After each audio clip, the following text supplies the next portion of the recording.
Hi, I'm Jason Matthews, owner of Matthews Painting Company near Warsaw, Indiana. We continue our tutorial videos that we show all of our new employees who we train to become professional painters. In this particular video, we're going to discuss some of the chemicals, the solvents in particular, that we use here. These can be dangerous to your skin. They can cause chemical burns, they can cause respiratory issues and damage, and can hurt your brain. So this is a really important video to watch. There are a lot more chemicals in this, but this is pretty much what we use in our company.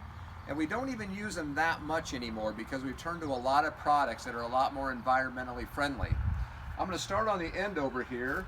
We buy our mineral spirits in 5-gallon containers, and we typically only use that for cleaning out our airless sprayers when we're working on log homes and shooting a semi-transparent oil-based stain. We also use that to clean out brushes when we're using like oil-based stain blocking primers or oil-based primers we use on exterior. We also use denatured alcohol quite a bit.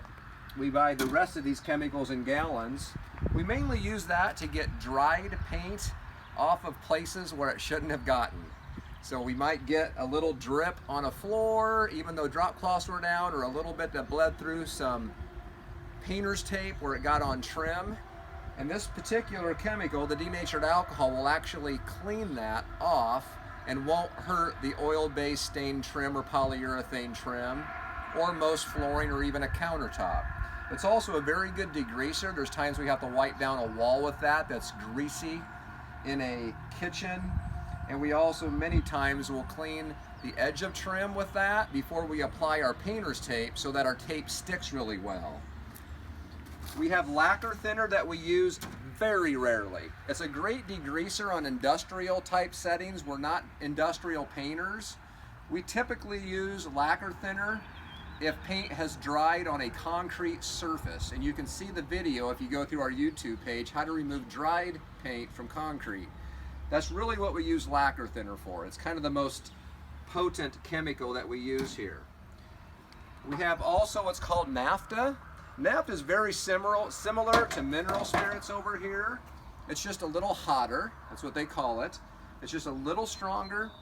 If mineral spirits is not doing its job of cleaning our sprayers or some of our brushes, we use the NAFA. NAFA is always good also for thinning down oil-based primers or oil-based paints if we're spraying those through an HVLP. That's a high volume, low pressure cut gun sprayer. It does take a little bit of the sheen out of like satin and semi-gloss paint, so that's something that you have to just know if you're going to use that. And then what we very rarely use is Xylene.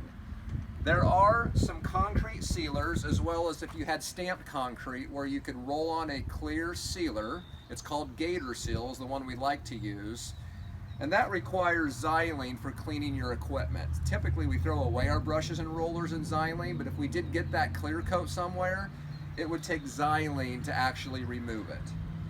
Now, besides the denatured alcohol, when we have leftover solvents, these in particular, we will dump them into an empty 5-gallon container. We do not just go and dump them on the rocks or somewhere behind the shop. We make sure we take the waste and we dump it in this 5-gallon bucket. When these get pretty full, we go ahead, we take the lid off, and we pour them into these 50-gallon drums, and then these are turned into an environmental company where they then use it for fuels and they recycle it. So it's very important that you do that. In closing, I just want to mention, when you're dealing with chemicals here at Matthews Painting or at home, it's good to get a really good pair of gloves to protect your skin, because this does absorb into your skin, as we mentioned at the beginning of the video. So get yourself some very thick chemical rubber gloves. If you're in an enclosed area, you want to make sure you have a mask with organic cartridges so you're protecting your brain and your lungs when you're having to breathe this. And then we also make sure that we keep this nearby. It's an eye wash station. We're actually going to mount that in the shop, and that's something that we're going to do a lot better job of in case it was ever to get splashed in your eyes. And this has a little instructional sheet in there on how to go about doing that if it ever got splashed in your eyes. So I hope that was helpful. If you like what you saw, give us a thumbs up on our YouTube page, or you can contact us for more information at matthewspainting.com.